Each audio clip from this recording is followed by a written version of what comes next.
Coming up next on the Jeff Crilley Show, you're going to meet Alexia Tuttle. She is the CEO and founder of Tuttle Brands. She's a true Renaissance woman. She went from bodybuilding to the boardroom. Her incredible journey just ahead.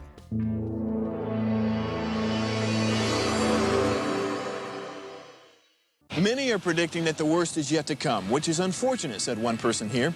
Until now, they've enjoyed the reputation of being the nation's icebox. Watched a burglar in his home this morning by webcam. As a journalist of over 25 years, stories are what make my world turn. Reporting live from the Dallas newsroom tonight, Jeff Crilley, Fox 4 News. But in 2008, I took the jump from my familiar life and started a PR firm from my home. We're talking about anyone with a camcorder like the one I'm using becomes a television network. We started slowly growing the company, and we now have over 100 clients, and we've branched into the world of live digital broadcasting. I now own 8 different TV studios and have a huge team, and the stories that I now get to share are sometimes the most important of my life. Life has a funny way of coming around full circle. This is the Jeff Crilley Show. Well, I don't think I've met anyone quite like my next guest. A true Renaissance woman, she's done it all. And when you look at her website, which we're going to show you in a minute, you're going to see that she's got her hands into so many different areas. Alexia Tuttle is in the studio. She is the CEO, founder of Tuttle Brands. Thanks for coming on the show. I'm excited to be here and make you laugh way more than you think you wanted to today. We met, shout out to Jessica Spahn, because we met through Jessica Spahn, who's a good friend and client, and you came in with that big smile, and I said, who are you? And so you were so nice to agree to come on the show. So it's a lot of fun. And our birthday month. That's right. And it's her birthday. We won't tell you how old she is. You can guess. I won't be offended. 21. Yes. So, Alexia, tell us who you are. Who is Alexia? It's kind of a funny question because Yeah. it's more like I do so much networking or so many networking events. They're like, what do you do? I'm like, do you have 10 minutes? I mean, short story is I love jokes and I love doing everything I have interest in.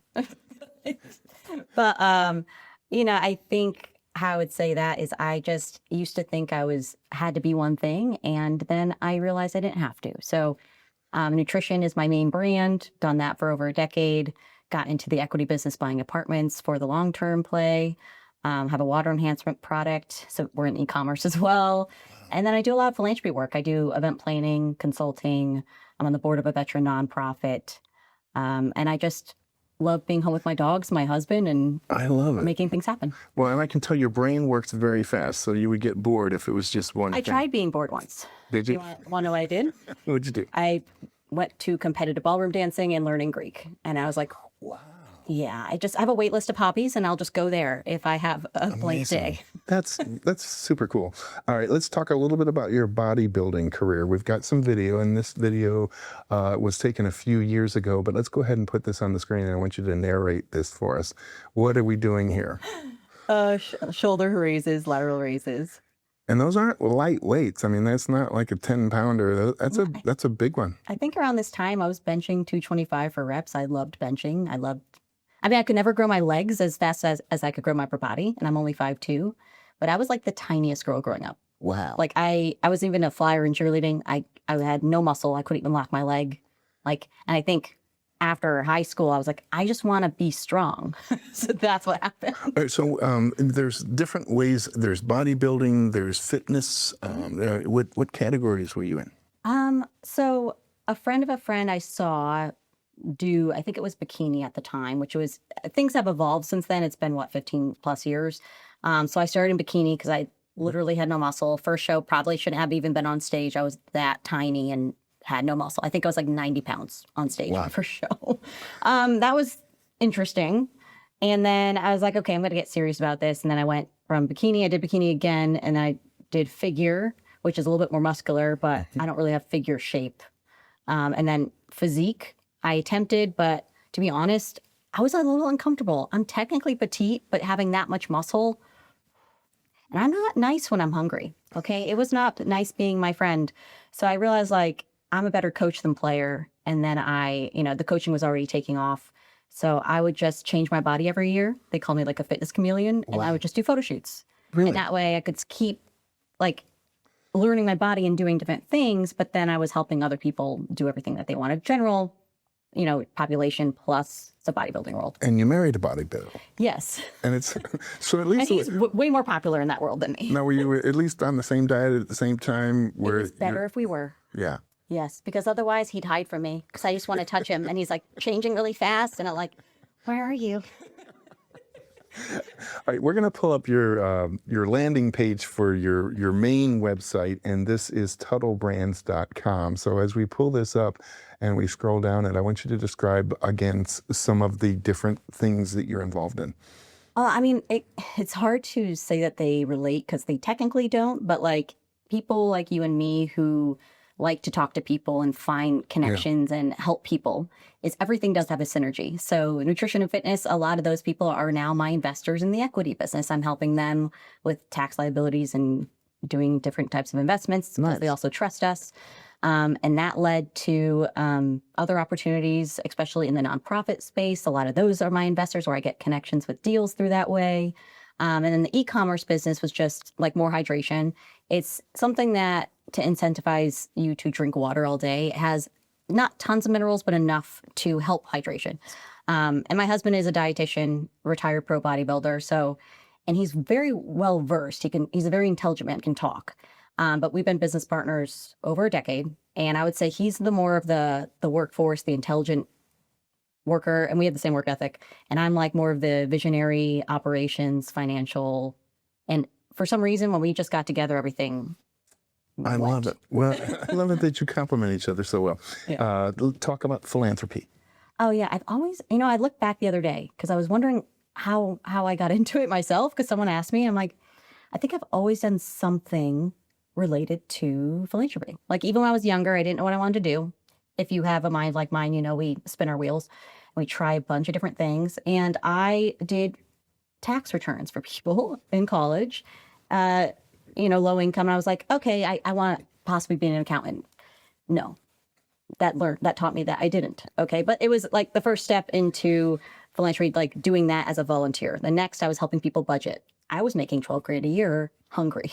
Wow. Who am I to teach people that? But I did take the course to teach people and help people that way.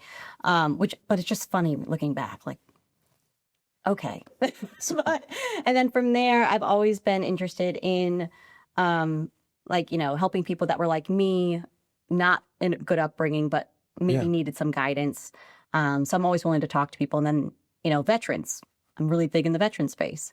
And the dog and animal space. It's just all my interests, I would say. Yeah. And then I just find opportunities and I try not to, of course, spread myself too thin, but I do love partaking and helping and just making things happen. Because a lot of people need people that just get things happen. Tell us, so to speak. I can't say it. Tell us about your work with veterans.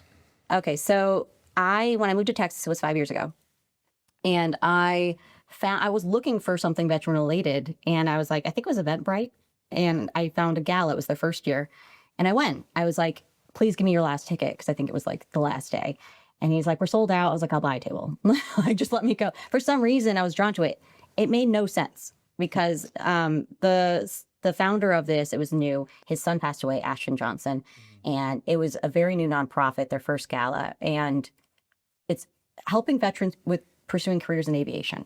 Am I in aviation? No. Am I a veteran? No. But I am a patriot, and for some reason, I was drawn to it because Ashton looked like he was an awesome kid. He was into bodybuilding. He was into dancing, which I love to do. He's a paintballer. And just, I don't know, I was drawn to it for some reason. And I went there, attended, just loved everybody I met. And I was like, do you need help? He's like, yes. So then I was voted on the board after the next gala. Wow. And then I've been leading the gala ever since in our foundation. So I'm kind of Joey's second command. We share the same birthday. He's ADD and I'm ADHD, so it's really, really funny connection right there. But and then from there, I met our brother foundations and all these local foundations, and then I connected with all of them and tried to help them how I can. Outstanding. Okay, let's talk about the equity business. Oh gosh, that's funny because that doesn't directly make me money like right off the rip. So my husband's very black and white. Like, what do you want to do? It's like, I want to buy apartments. He's like, okay, so his risk level's here, mine's here. We had to meet in the middle on that one. He's like, just make sure we save this much. Don't touch this account. I'm like, okay, good. Definitely made some mistakes my first year. But my whole goal of that business was Tuttle Nutrition is a service-based business. And I can't do the same thing for the rest of my life. Let's be real. I've learned this. So I was like, this is a service-based business. How do we, if I'm not a part of this, or if he's not a part of it, it dies. That's not a true business and like growing business. And it's hard to scale, right? It's us, it's our reputation. So I was like really interested in real estate. I know that's where the money is. I know there's longevity, that's generational wealth. And I was like, I want to buy apartments. My whole goal was to buy the apartment I grew up in, but they said no. They were selling it to a developer. I tried. But that was really fun. I just need 1 or 2 deals a year. Yes. And I help us on the tax front. But I also, I get a different side of philanthropy on that too, because you can run a deal lean, but you don't have to be an a-hole about it, because I don't know how much I need to censor myself on here. And I can do right by the people and right by my investors, Yes. because I feel like a lot of people in the equity business, not just real estate, are very greedy, because I feel like they need the money from this. And I'm in a fortunate position where my main business Yes. is that. And I do feel very fortunate. But the equity business was like, okay, I can make good decisions. I can walk away if the partners don't suit me, which I have plenty of times. And I can try to be really good about these decisions and do right with integrity. And I feel like that's what's missing in that space, which transparency is the new currency in that space in general. So I think people are learning that. Okay, going down the list, because gosh, I'm so sorry. we still have nutrition and hydration. So nutrition first. Yeah, nutrition is the bread and butter. Yeah. So me and Chris, my husband, have been coaching worldwide for a long time. He was actually still per diem at the hospital, and I was in the process of becoming a cop, working at a lawyer's office who didn't like cops. It was really funny. We liked each other. And the business just kind of took off because I realized, hey, you're not collecting on all this income. Did you know that? He's like, no. I was like, okay. So then I started creating a system, and then I started learning more and getting my certifications with nutrition, and it just blew up. And we didn't really do anything. It was just, we were the right fit. And then all of a sudden, word of mouth, and we both quit our jobs, and then we were home full time together. Wow. And that was even before we were married.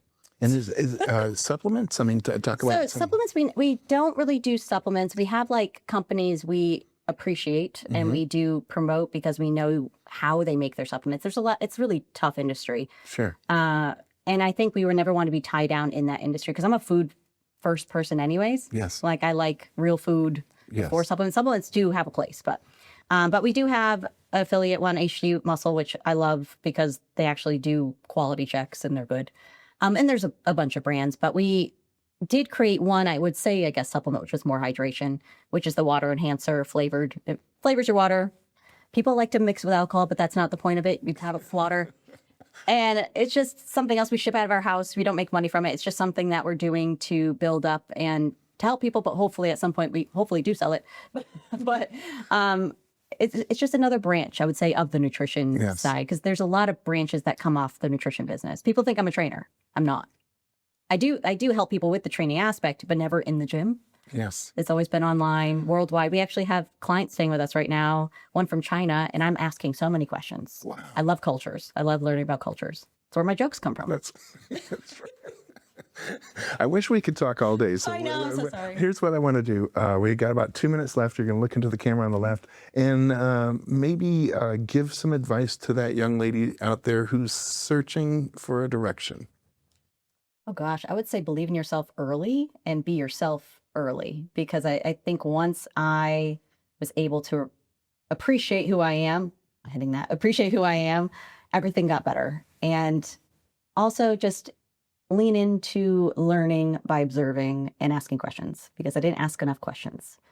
So I would say that would be it. Okay, that's a drop the mic moment. Thank you so much for sharing your wisdom with us. We're going to end with her main website, which is tuttlebrands.com. The great Alexia Tuttle. Thanks for coming on the show. Appreciate it. That's it for now. We'll see you next time.